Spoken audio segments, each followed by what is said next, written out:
the third Sunday of Advent. Can you believe how fast it has gone? I say that every year, but the older I get, the faster it goes. I hate to break that to you all, but it just keeps spinning, it seems like. And here we are in the third Sunday of Advent. And as we continue to unwrap Christmas, today we are going to focus on faith. And I want to begin by sharing with you the story, the continuation of the story of Zechariah, found in Luke chapter 1, verses 57 through 66. I hope you have your Bible with you, and I hope if you don't that you'll get into the habit of bringing your Bible, because we would like for you to open and read along with us. My fault, I had meant to bring them today, but we actually have some Bibles. If you don't have one, we will have some next week that you can take with you or you can use during the service, and they'll be at the back. But this morning, if you have yours, if you would join with me as I read from Luke chapter 1, verses 57 through 66. When it was time for Elizabeth's baby to be born, she gave birth to a son. And when her neighbors and relatives heard that the Lord had been very merciful to her, everyone rejoiced with her. When the baby was 8 days old, they all came for the circumcision ceremony. They wanted to name him Zechariah after his father, but Elizabeth said, "No, his name is John." "What?" they exclaimed. "There's no one in all your family by that name." So they used gestures to ask the baby's father what he wanted to name him. He motioned for a writing tablet, and to everyone's surprise, he wrote, "His name is John." Instantly, Zechariah could speak again, and he began praising God. Awe fell upon the whole neighborhood, and the news of what had happened spread throughout the Judean hills. Everyone who heard about it reflected on these events and asked, "What will this child turn out to be?" For the hand of the Lord was surely upon him in a special way. This is the word of God for the people of God. Thanks be to God. Well, 2 weeks ago, I talked about Zechariah and the message that he received from the angel Gabriel. We talked about what a godly man Zechariah was and how he and Elizabeth obeyed all of God's commandments. Yet their dream of being parents had never been fulfilled. Their prayers to have children seemed to have gone unanswered. But now, in his old age, Zechariah receives this incredible message from the angel. And he responds like any of us, I think, would respond. He says, "How can that be? I'm old. My wife's old. You've got to give me some proof. Tell me, show me how this is really going to happen." And what did the angel Gabriel do? Rendered him speechless, right? Rendered him speechless. Seems like an awfully harsh punishment for just asking a question that I think I've probably asked many times. Really, God? Is this really going to happen? Or why, God? I'm sure we've all done that at one time or another. It seems sort of a harsh punishment, if you will. But you know, it must have been a difficult, long 9 months for Zechariah. I can't begin to imagine what it was like because I have trouble not talking for even 5 minutes. And those that are around me a lot know that's true. I have difficulty with that. I can't imagine not being able to speak for 9 months. My goodness. He couldn't talk to Elizabeth. Think about that. Here she is pregnant. All this amazing thing has happened, and she can't talk. He can't talk to her about it. I can't imagine what that would have been like. It must have been difficult for Elizabeth as well. And Zechariah must have felt pretty isolated. It must have been a difficult time. Now, we typically think of what happened to Zechariah, the fact that he can't speak. We tend to think of this as punishment. But I was in my study last week, I came on a commentary that suggested that maybe Zechariah was rendered speechless to give him time to process this amazing thing, to come to grips with it, if you will, of what had been, this news that had been given to him, This news that turned his life upside down, if you will. You know, that makes sense to me in some ways. We know that Zechariah is a man of faith. God knew that. That's why God chose him to be the father of John. That's why God chose this couple, because they were people of great faith. But you know, I know that personally, I need time to process things sometimes, especially when my life feels like it's turned upside down, just like theirs. I remember when my husband Dick was dying, he was in the hospital for 45 days. He was on a ventilator. He was sedated most of the time and non-responsive, but every single day I was there talking to him. He couldn't respond to me, and I understand how difficult that can be, but you just keep talking, and you know that they can hear you, but they can't respond. But you know, during that 45 days, every time I went home to an empty house, to quiet, except for the occasional bark of the dogs. It was quiet. There was silence. There was no, one of the things that really jumped out of me, there was no longer the sound of an oxygen machine that was 24/7 at our house all the time. There was silence. But you know, that time was a time of strengthening my faith. And a time of processing what was about to happen, because I knew it was coming. I knew that this was inevitable, but I promise you, nothing prepares you for the reality. Nothing prepares you for that. So it makes sense to me on some level that Zechariah, this man of faith, may have been given a gift. Been given a gift of the time to process what was happening to him. Now, isn't it interesting that at the acknowledgement of what his son would be named, Zechariah can speak again? You see, it was the custom back then, and we still do that now, but it was a really big custom back then, that your firstborn son would be named after its father, or at least after some great ancestor in their lineage. So their friends and their family have come to this ceremony of circumcision and naming. And when Elizabeth says this child will be named John, they think she's crazy. So they go to Zechariah, because why would they believe Elizabeth? She's crazy. She's got to be crazy. It must be the pregnancy hormones going on.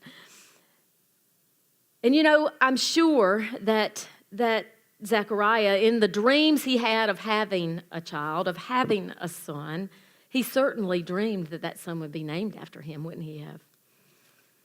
So when Zechariah confirms that his son will be named John, he is making a statement of faith, folks. A strong statement of faith. He's acknowledging that this child is exactly who Gabriel said he would be. And with that act of faith, Zechariah regains his speech. Zechariah's faith reminds me of another story of a father of great character and faith, a father that also experienced a miracle birth. I'm going to do something a little unusual this morning, because I just felt this week the Spirit moving me in this direction, and I'm going to move now to Matthew and to tell you a little bit about this father. I'm going to be in Matthew chapter 1, reading from 18 through 25.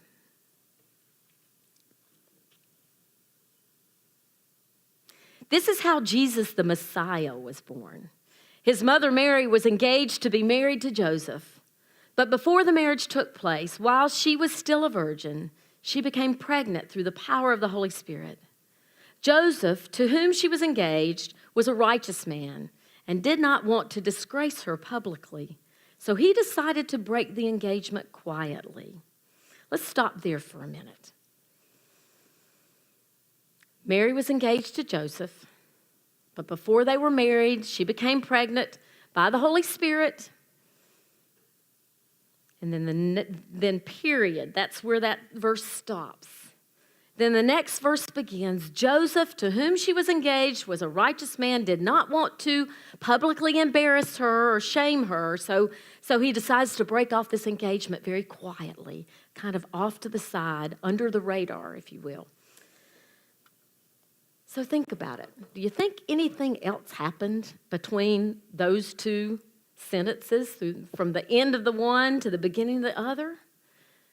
Because think about it, this is a young man who was engaged to be married, in love with this woman, and now he must feel like the proverbial rug has been pulled from out from under his life. Everything has changed. Between those two verses, as in the story with Zechariah, there must have been confusion. And in this case, there was certainly much disappointment and hurt. Maybe even some anger and jealousy. There were all kinds of emotions that were going on inside of Joseph, coursing through his heart and his mind, trying to find a way to make sense of this, of all of this that's happened. He's a good man, but he's devastated, trying to figure out what to do. He knows that the penalty for having relations outside of marriage means that Mary could be stoned to death. But he loves her, and he's a good man, and he doesn't want to see that happen to her. But his heart is broken. So what is he going to do? Well, Matthew tells us that Joseph goes to sleep one night, and an angel of the Lord pays him a visit in his dream. Now, it doesn't say whether this is the same angel, Gabriel, that visited Zechariah, but I have a feeling it probably was. Why would it have been any other angel? And that angel said, Joseph, son of David, do not be afraid to take Mary as your wife, for the child within her was conceived by the Holy Spirit, and she will have a son, and you are to name him Jesus, for he will save his people from their sins. So Joseph woke from his dream knowing what to do, and he took Mary as his wife. Joseph was a man of great faith. This comes clear in his response to his dream. And you know, I think Matthew wants us to know why his faith is so strong. You see, Matthew adds his own little commentary here at this point in the story. He adds his take on what's happening here. In verse 22, it says, all of this occurred to fulfill the Lord's message through his prophet. Look, the virgin will conceive a child. She will give birth to a son, and they will call him Emmanuel, which means God is with us. Matthew is referring here to a prophecy from Isaiah. You find it in chapter 7 of Isaiah. This prophecy was written 735 years before Jesus was born. You see, at the time of Isaiah's prophecy, Jerusalem was under attack by two different factions. On one side, you had the king of the northern kingdom, and on the other side, you had the king of Syria, and they were both trying to conquer the southern kingdom of Judah. And King Ahaz, the king of Judah at that time, and his people are barricaded inside the walls of Jerusalem. And they're terrified. They are terrified. Isaiah is living in Jerusalem at the time, and he receives this message from God for King Ahaz. He goes to the king and he tells him, don't be afraid. God is with you, and God is going to take care of all of this. These two kings will be defeated, and God will give you a sign. The verse in Isaiah chapter 7 is verse 14, and it reads like this. All right then, the Lord himself will give you a sign. Look, the virgin will conceive a child. She will give birth to a son and will call him Emmanuel, which means God is with us. Then he goes on in verses 15 and 16 saying, by the time this child is old enough to choose what is right and reject what is wrong, he will be eating yogurt and honey. For before the child is that old, the lands of the two kings you fear so much will both be deserted. Isaiah gave this prophecy in 725, and in 722, these two kings were wiped out by Assyria. The prophecy came true. Now, Matthew would have known this history, and he would have added this particular prophecy. He would have added it at that point in the story for a purpose. He would not have just inserted that in for no reason. He added it for a purpose. And I believe and want to suggest to you that his purpose was to tell us that it has happened again, that God has done it again. God has sent us a son, and through this child that had been conceived by Mary, Joseph's fiancée, he sent that sign to tell us, don't be afraid because I am with you. With that single verse, Matthew reminds us of what Christmas is all about. The Lord himself will give you a sign. There will be a child will be conceived, and this son that comes, this child that's born, will be called Emmanuel, God with us. You know, there are many gifts that we receive from the Christ child each Christmas, many.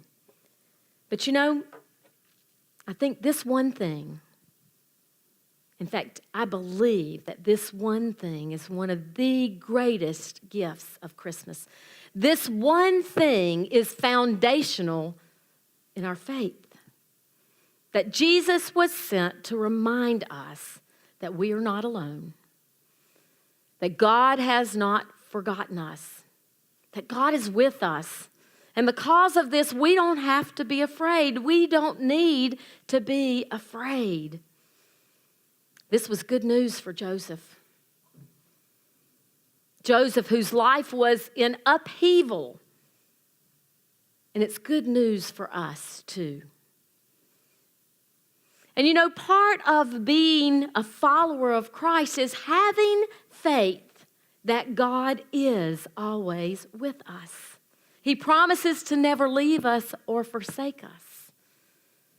And this is part of our faith. So when we're in the middle of the great trials and tragedies of life, it's this good news that strengthens our faith, that gives us the strength to hang on, to go on, to survive, that God is with us. Yesterday, we celebrated the life of Alvin Suits, Jared's father. Many of you knew Alvin, and most of you know Jared. Well, at that service, we read Scripture, and we praised God, and we remembered that God loved Alvin Suits, and that God had been with Alvin throughout his struggles, all through his life, but particularly here at the end, the difficulty and the struggle and the pain and the anguish. We also remembered that Alvin loved God and that he is now in heaven in God's presence. And there were tears. And if you know Jared at all or any of his family, you know that there was laughter. But there was something that was so apparent to me as I looked out at that family. There was a strength. And I believe that strength is the strength that comes in a faith that is grounded in this knowledge that God is always with us. And for that reason, we don't need to be afraid. It's vitally important, friends, that we remember this because life is tough and every single one of us is going to experience difficult times. The Bible says that it rains on the just and the unjust, so it doesn't matter how good you are or how good you think you are. It's going to happen. You are going to face some trials in life. But it's not just important that we know and understand this, but as followers of Christ, we are called to share this good news with other people, especially those who are going through those difficult times. It's imperative that we are willing to share this good news with others, that God is with us. We share that good news with people that are suffering loss or pain or sadness, uncertainty and confusion. We ourselves are to be reminders to them of this truth, that God is with us. So when Micah or Mary Parson or I visit someone in the hospital or in the nursing home, our visit is a way of saying to them that God is with them, that God has not forgotten them, and that God loves them. Or when you go to a funeral or a visitation, whether you know it or not, you are representing God. You are representing the Christ child in that situation. And you are there to share with those people that God hasn't forgotten them either, that God is with them and that God loves them and that God will see them through. When Jackie or Bill or Pat Fuller or hear any of these crowds that go on these wonderful mission trips, we've got one being commissioned, a group being commissioned today going to Haiti in the other service. When they go on those mission trips or when Barry and Linda feed people that need feeding in our community, the hungry and the weak, or when we volunteer at the Unity Center or Free to Fly or New Hope Pregnancy Center, or when you say a kind word to the cashier at Walmart when someone else has been rude to them, any time that any one of us reaches out to the least, the last, the lost, or the lonely, we are embodying Christ. We are showing Christ to others. We are being Jesus with skin on, showing them who He is and that He has not forgotten them, that God is always with us. Sure, we can send money, and money is important. We have to have that to do mission and ministry. But when we show up in person to serve pizza to the homeless in our community, we are essentially saying, God is with you, and God cares about you, and so do we. So let me ask you, who do you know that needs to hear this good news this Christmas? Who do you know? Because it's very apparent to me, particularly this week, as we've had 3 funerals in a week's time, that there are a lot of people hurting right now. And this is a hard time of year for many. So who is it? Who do you know that needs to hear this good news that God is with us? Is it someone that's lost a loved one? Someone who's out of work? Maybe it's someone that's going through a divorce. Maybe it's just someone walking through a dark place and a dark time in their life right now. Maybe that person is sitting right next to you this morning. Friends, we are called to be Christ representatives to them. That's part of what the Christmas story teaches us here. That you and I are to remind others that God has not forgotten them and that God is with us. It was this knowledge that God is with us that gave Zechariah the faith to proceed with this incredible news, to process it, everything that the angel had said to him.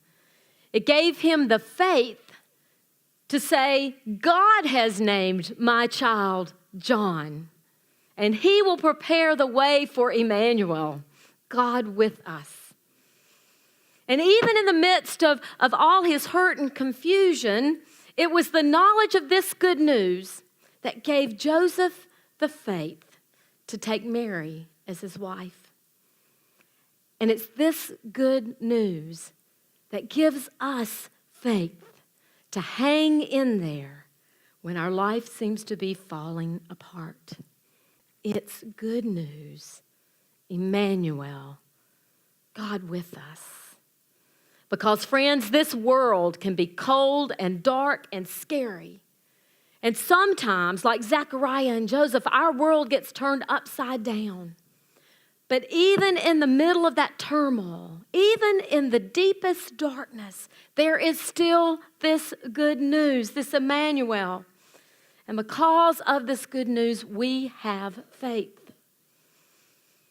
A child has been conceived, and his name is Jesus, and he is the light of the world. And even when the world seems at its darkest, he is there lighting the way. Even when it seems that evil is all around us, that child lights our way. This child overcomes the darkness. This child overcomes all manner of evil. This child even overcomes death. This child that has been conceived will be called Emmanuel, God with us. We have faith in this child, Jesus, whose birth we celebrate this time of year. So may this good news, the forever presence of the Christ child, strengthen your faith today, give you hope, and compel you to share this good news with everyone you see during this Advent season and throughout the year. Let us pray.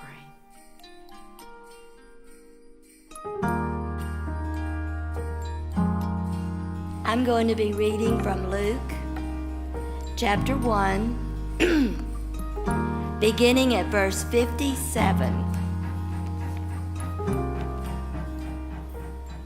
When it was time for Elizabeth's baby to be born, she gave birth to a son.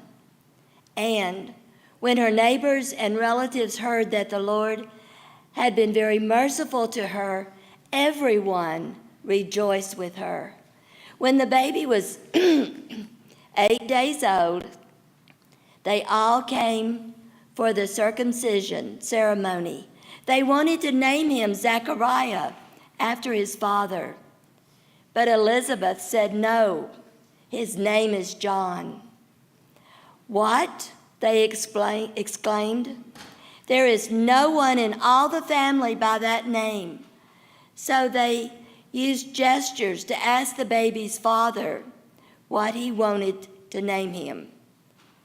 And he motioned for a writing pad, and to everyone's surprise, he wrote, "His name is John." Instantly, Zechariah could speak again, and he began praising God. Awe fell upon the whole neighborhood, and the news of what had happened spread throughout the Judean hills. Everyone who heard about it reflected on these events and asked, "What will the child turn out to be?"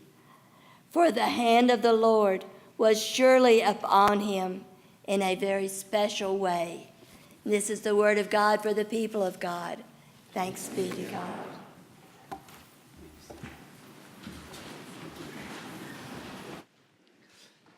I was 17 years old and I lived in Hickman, Nebraska. Hickman, Nebraska is a town of about 75 people on a good weekend. We have a flashing yellow light, a convenience store connected to Big's Burger Barn, open at least 2.5 days per week. It is an awesome community. I was 17 years old and I did not have my own automobile, which means I had lived 365 days too long without my own automobile. So I went to my father and I said, "Dad, it's time for me to get my own car. What are your plans?"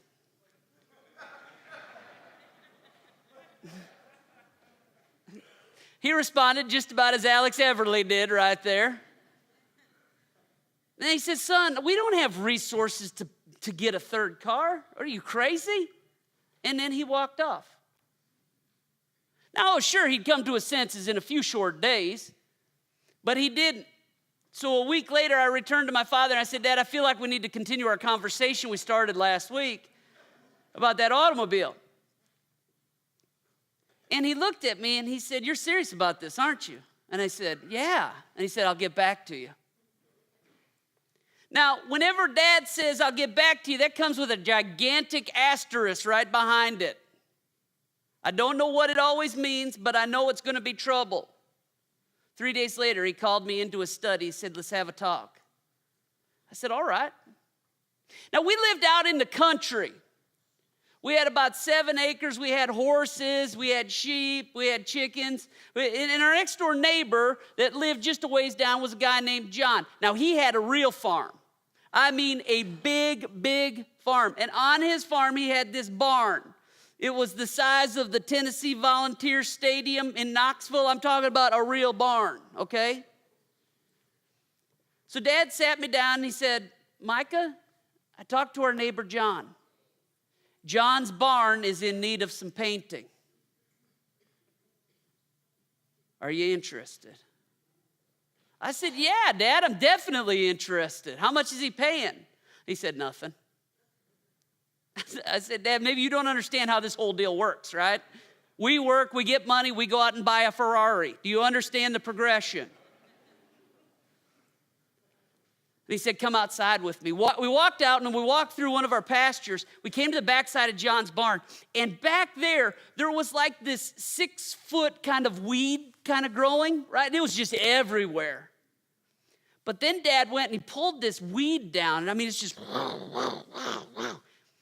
and it unveiled underneath the weeds a 1965 Thunderbird. No, jet black. It was gorgeous. I mean, with the weeds growing through it and everything, it was gorgeous. And Dad said, when you're done painting that barn, John said, you can have this car. I was like, great. He said, he'll even buy the paint. I said, even better. Let's start tomorrow. So I got up the next morning, and this was summertime now, so we were just at the end of May, beginning of June, and I grabbed a paintbrush, and I thought I'd get out there painting. I said, Dad, where do I get the paint? How do I get started? And Dad handed me a tool, and he said, you get started with this. It was a hand scraper. I was like, what, are you crazy? We're going to scrape this whole thing before we paint it? And he said, what do you mean we? I spent the better part of the next 2 months scraping that barn. It's not a joke. I mean, day after day out there scraping, just kind of like chain gang work. Scrape. Then Dad would come out and inspect it, and he'd look, and that wasn't very good. That's not very good. You got 1 inch that's right. Everything else has to be redone, So finally, my dad would come out and help me. And it was he and I together working on this barn. 2 months of scraping. We finally got to July. And Dad said, you're done. It's time to start painting.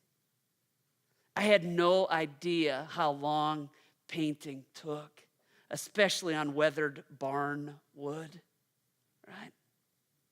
We painted for the rest of the summer until we got the barn all done and complete. We got it all cleaned up. We finally finished and turned the key on that about the end of September, in which time I was the owner of a 1965 Thunderbird.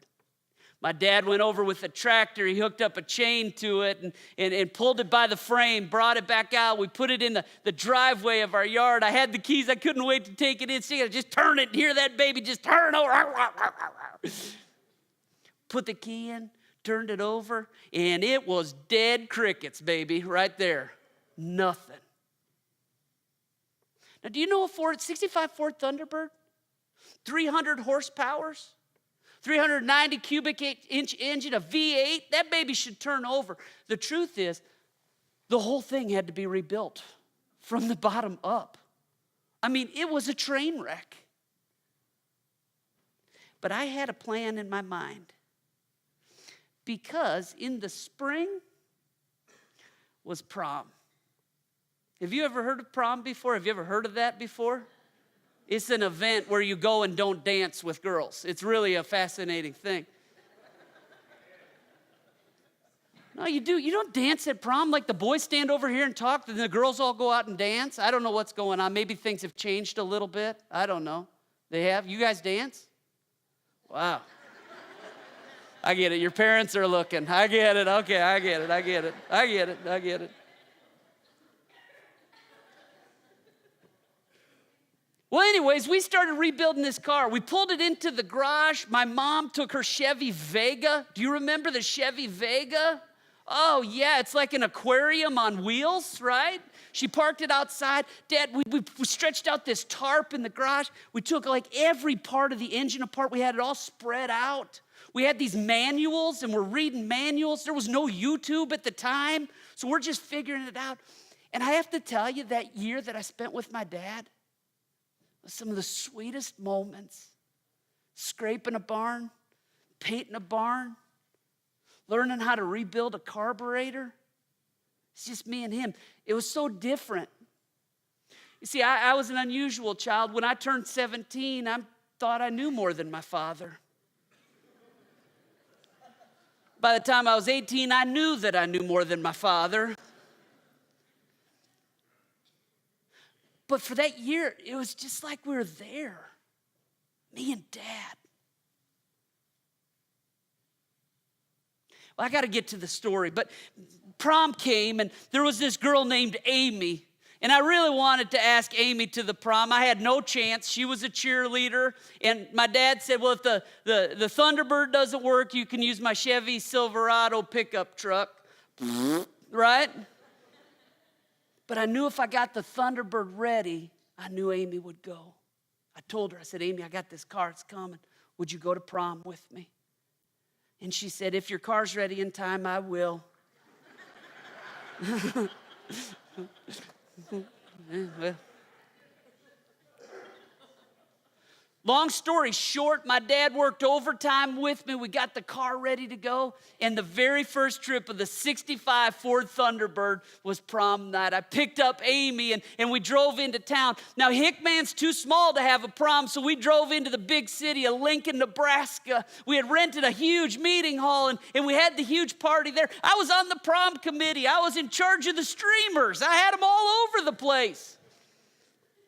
Then afterwards, I had to clean up from the prom. So I did my work. Me and a couple other guys, we stayed, we cleaned up, and then it was time to go home from the prom. We crawled into the 65 Thunderbird, and I couldn't wait to hear those lions purring.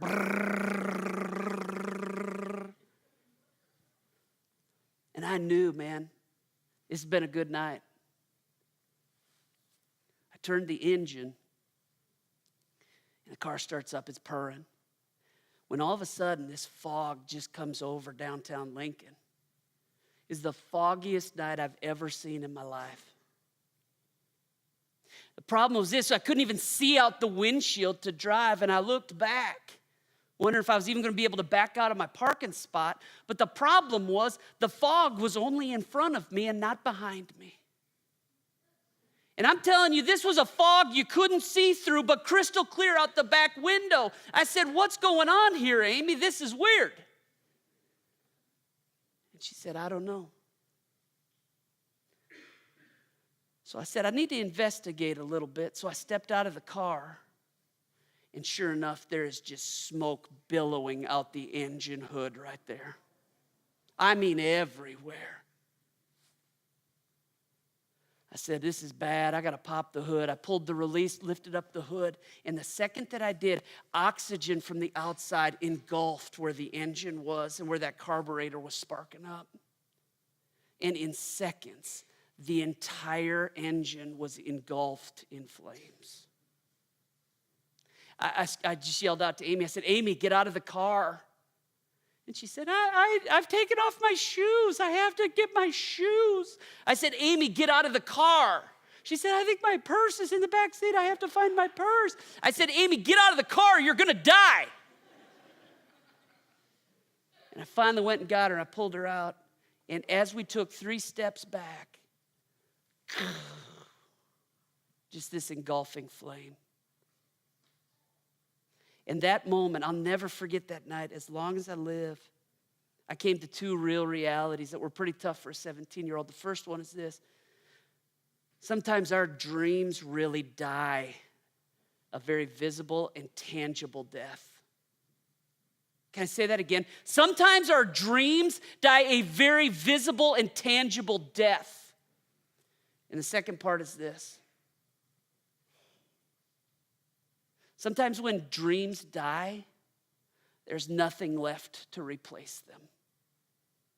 I knew how hard my dad had worked with me on this car. I knew he sunk in every last penny that he had into that car. There were no more cars. It wasn't going to happen. Now, I just have a few minutes on this, the 3rd Sunday of Advent, but I want to keep this as our backdrop. Sometimes our dreams die really, really painful, tangible, visible deaths.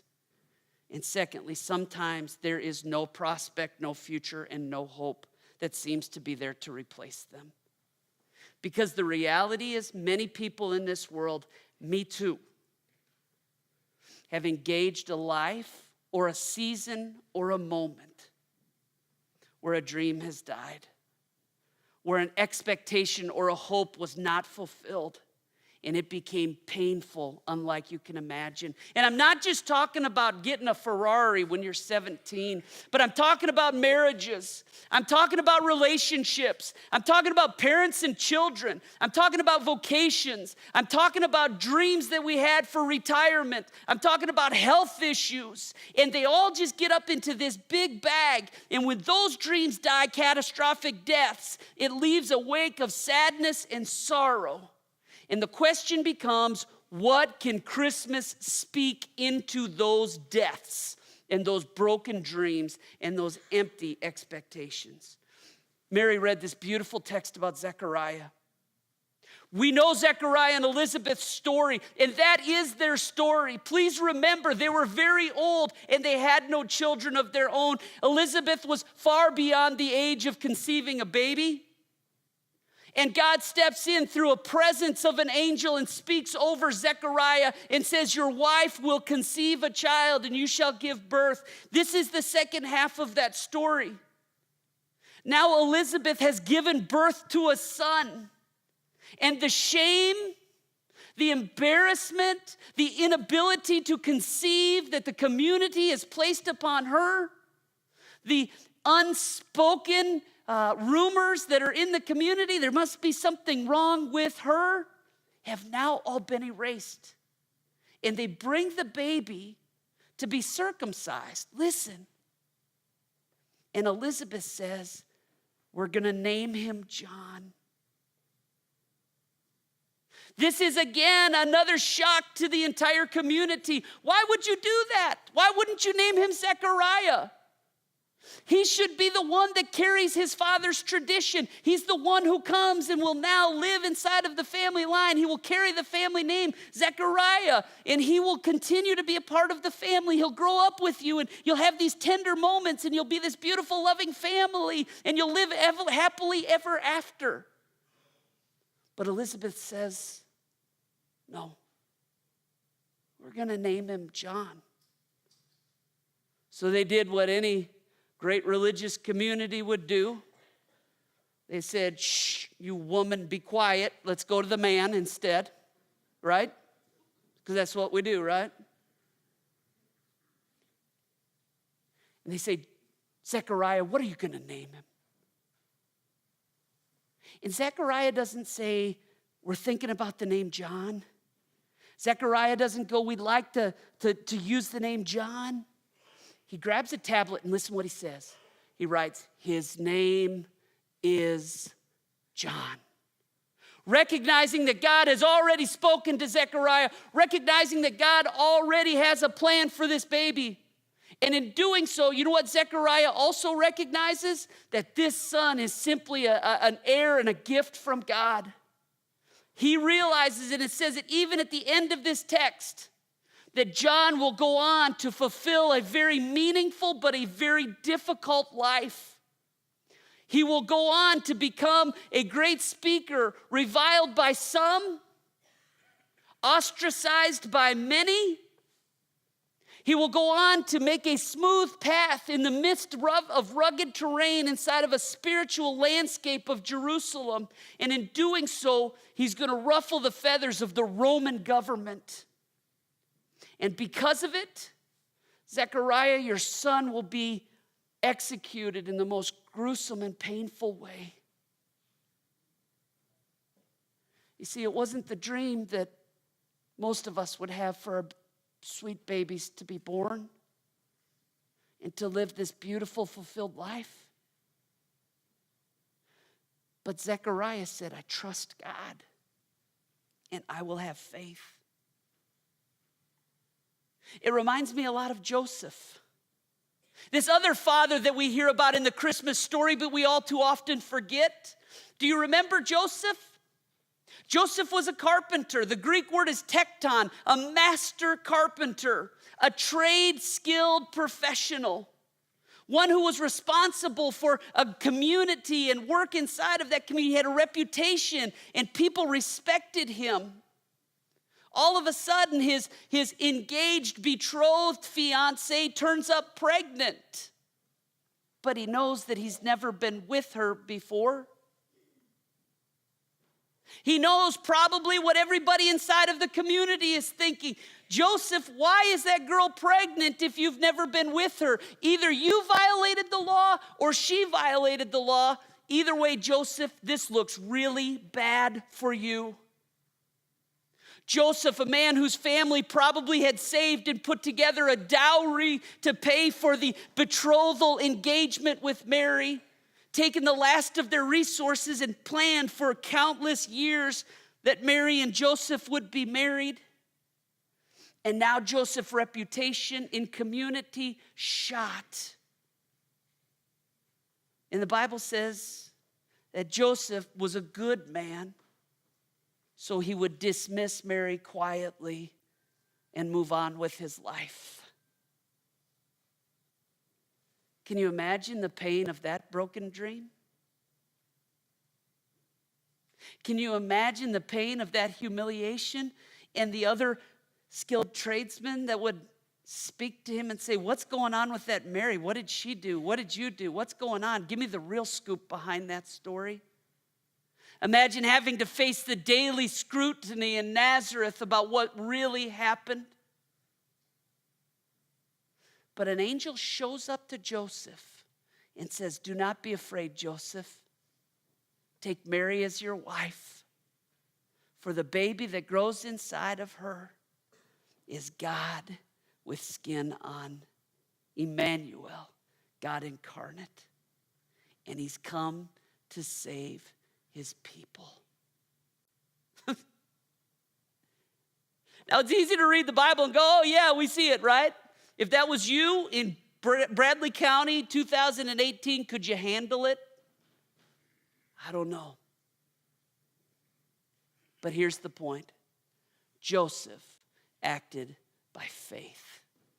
By faith, Joseph took Mary. By faith, he became the adoptive father of Jesus. By faith, he continued to live inside of the calling that God had for him.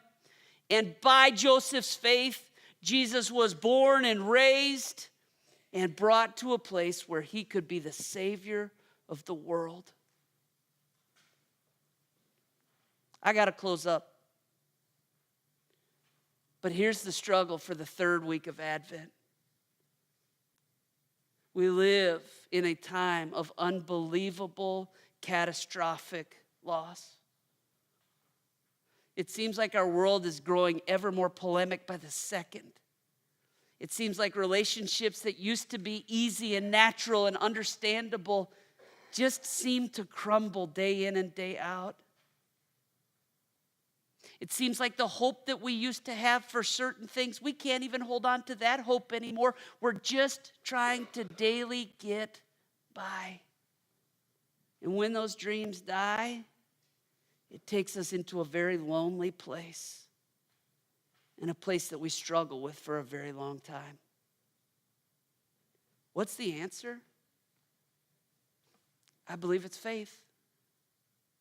I believe it's faith that calls us to the reality that God is not going to leave us alone or abandon us. I believe it is faith that says God sent his only son to die on a cross because he loves us. And if he loves us that much to let his son die on the cross, then surely he loves us enough to meet us in that moment. It's the faith that led Abraham. It's the faith that led Isaac. It's the faith that led Jacob. It's the faith that led Zechariah and Elizabeth. It's the faith that led Joseph and Mary. And it's the faith that we have to hold on to. God loves us and God is with us. Somebody say amen.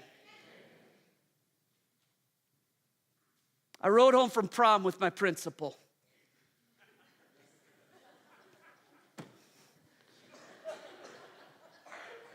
No kidding.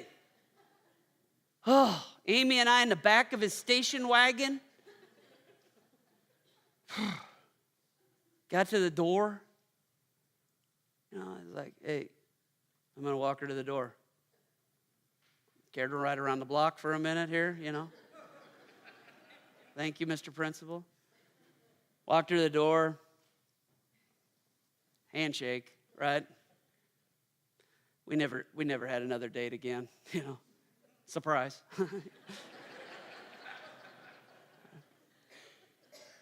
My principal took me to my house and dropped me off. Told my dad, you know, hey, your son's car was like a meteor in a parking lot tonight, you know. It's not there anymore. Oh, I forgot to tell you, a part of Amy's dress had melted. Oh, man, I forgot to tell everybody that. You know how back in the 80s, you know, they had all these sequins in the right? Right? Yeah, you know, you were there. I see you, right? Maureen, I see you with that, right? Yeah, I see. Like she had a part of her dress that was so hot it melted some of the sequins on it. Yeah, we didn't date anymore at all.